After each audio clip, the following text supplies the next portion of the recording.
एक छोटे से गांव बेलगांव में एक साधारण परिवार रहता था। उस परिवार में एक बच्चे ने जन्म लिया जिसका नाम रखा गया चंद्रिका। जन्म के कुछ ही समय बाद परिवार वालों को पता चला कि चंद्रिका बोल नहीं सकती। उसकी खामोशी ने माँ बाप के चेहरे पर चिंता की तस्वीरें खींच दी। पर धीरे धीरे उन्हें अपनी बेटी की मुस्कान और आंखों की मासूमियत ने यह यकीन दिलाया कि वह खामोशी में भी दुनिया की बात को समझ सकती है। चंद्रिका बचपन से ही बहुत सुंदर थी। दूध सी गोरी रंगत, बड़ी बड़ी आंखें और लंबे काले बाल। उसका चेहरा ऐसा था कि जो भी देखे कुछ पल ठहर जाए। हालांकि वह बोल नहीं सकती थी, लेकिन उसकी मुस्कुराहट सबको खींच लेती थी। गांव के स्कूल में वह पढ़ने जाती थी, जहां उसे उसके शिक्षक बहुत पसंद करते थे, क्योंकि वह होशियार थी और किसी काम से पीछे नहीं हटती थी। लेकिन हर चमकते चेहरे के पीछे कुछ साए भी होते हैं। उसकी कक्षा में एक लड़की थी, मीनाक्षी। वह अमीर परिवार से थी, लेकिन उसमें आत्मविश्वास की कमी थी। वह जानती थी कि चंद्रिका उससे ज्यादा सुंदर और होशियार थी। धीरे धीरे वह चंद्रिका से जलने लगी। शुरुआत में वह ताने मारती थी, फिर उसकी किताबें छिपा देती थी। पर चंद्रिका ने कभी भी उसे शिकायत नहीं की। उसकी खामोशी ने उसे और सहनशील बना दिया। एक दिन स्कूल में वार्षिक उत्सव का आयोजन हुआ। चंद्रिका ने सांकेतिक भाषा में नाटक किया। उसके अभिनय ने सभी का दिल जीत लिया। प्रधानाचार्य ने मंच पर आकर उसकी प्रशंसा की और गांव के सरपंच ने उसे छात्रवृत्ति देने की भी घोषणा की। यह सब मीनाक्षी से देखा नहीं गया। कुछ दिन ही बाद जब चंद्रिका स्कूल से लौट रही थी, मीनाक्षी और उसकी दो सहेलियां एक सुनसान गली में छिपी हुई थी। उन्होंने एक बोतल में तेजाब लेकर चंद्रिका के चेहरे पर फेंक दिया। कुछ ही पलों में उसकी चीखें उसकी खामोशी को तोड़ चुकी थी। पर यह चीखें उसके गले से नहीं, उसकी आत्मा से निकल रही थी। लोग दौड़े, उसे अस्पताल पहुंचाया। चेहरे, गर्दन और हाथ भी बुरी तरह जल चुके थे। डॉक्टर ने कई सर्जरी की, लेकिन चंद्रिका का चेहरा कभी वैसा नहीं रहा जैसा वह थी। चंद्रिका जब ठीक होकर घर लौटी तो उसने देखा कि अब लोग उसे देखकर रास्ता बदल लेते हैं। बच्चे डरते हैं और बड़े उसे बेचारी कहकर सहानुभूति दिखाते हैं, जो चंद्रिका को सबसे ज्यादा चुभती थी। वह दया का पात्र नहीं बनना चाहती थी।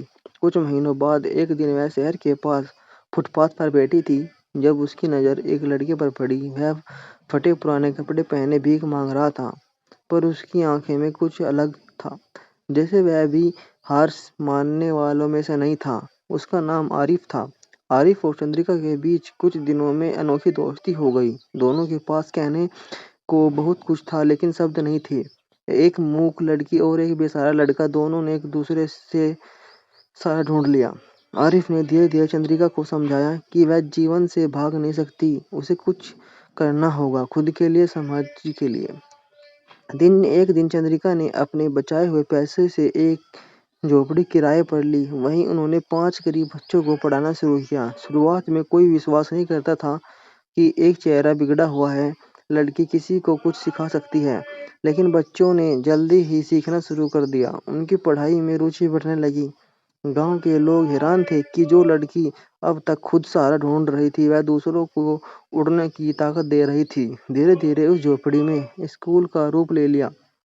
उसका नाम रखा गया नवप्रभा विद्यालय, यानी नई रोशनी का स्कूल। चंद्रिका और आरिफ ने मिलकर वहां गरीब बच्चों को मुफ्त में पढ़ाना शुरू किया। किसी से जात पात, धर्म या पैसा नहीं पूछा जाता था। 5 साल में यह स्कूल पूरे क्षेत्र का सबसे प्रतिष्ठित स्कूल बन गया। यहाँ से निकले बच्चे बड़े बड़े स्कूलों में दाखिला लेने लगे। चंद्रिका को सरकारी सम्मान भी मिला और लोग अब उसे तेजाब पीड़िता नहीं, बल्कि नवप्रभा की संस्थापक कहने लगे। एक दिन गर्मियों की छुट्टियों के बाद स्कूल खुला। बच्चों की भीड़ में एक औरत अपनी बेटी का हाथ पकड़े हुए आई। उसकी एक बेटी थी जो 8 साल की थी। वह नवप्रभा विद्यालय में अपनी बेटी का दाखिला करवाने आई थी। रिसेप्शन पर बैठे आरिफ ने जैसे ही नाम पूछा, उसने अपना नाम मीनाक्षी शर्मा बताया। वह चौंक गया। उसने तुरंत चंद्रिका को बुलाया। चंद्रिका आई। उसका चेहरा आज भी तेजाब के निशानों से भरा हुआ था, लेकिन उसकी आंखों में आत्मविश्वास की चमक थी। मीनाक्षी ने चंद्रिका को देखा। एक पल के लिए वह पहचान नहीं पाई, लेकिन फिर जैसे ही नाम सुना, मैं चंद्रिका हूँ, उसकी आंखें फटी की फटी रह गई, जमीन पर बैठ गई और कहने लगी, मुझे माफ कर दो, मैं बहुत पछताई हुई हूँ। मुझे नहीं पता था कि यह स्कूल तुम्हारा है। मैं तो बस अपनी बेटी को यहाँ पढ़ाना चाहती थी। चंद्रिका ने कुछ नहीं कहा। उसने केवल अपनी उंगलियों से इशारा किया। तुम्हारी बेटी का यहाँ स्वागत है। उस दिन मीनाक्षी को एहसास हुआ कि इंसान के चेहरे से नहीं, उसके कर्मों से उसकी पहचान बनती है। चंद्रिका ने उसे माफ करके दिखा दिया कि खामोशी सबसे बड़ी ताकत होती है।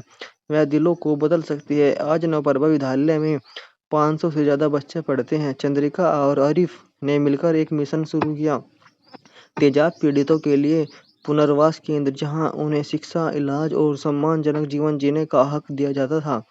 चंद्रिका आज भी नहीं बोल सकती, लेकिन उसकी खामोशी अब गूंज बन चुकी है।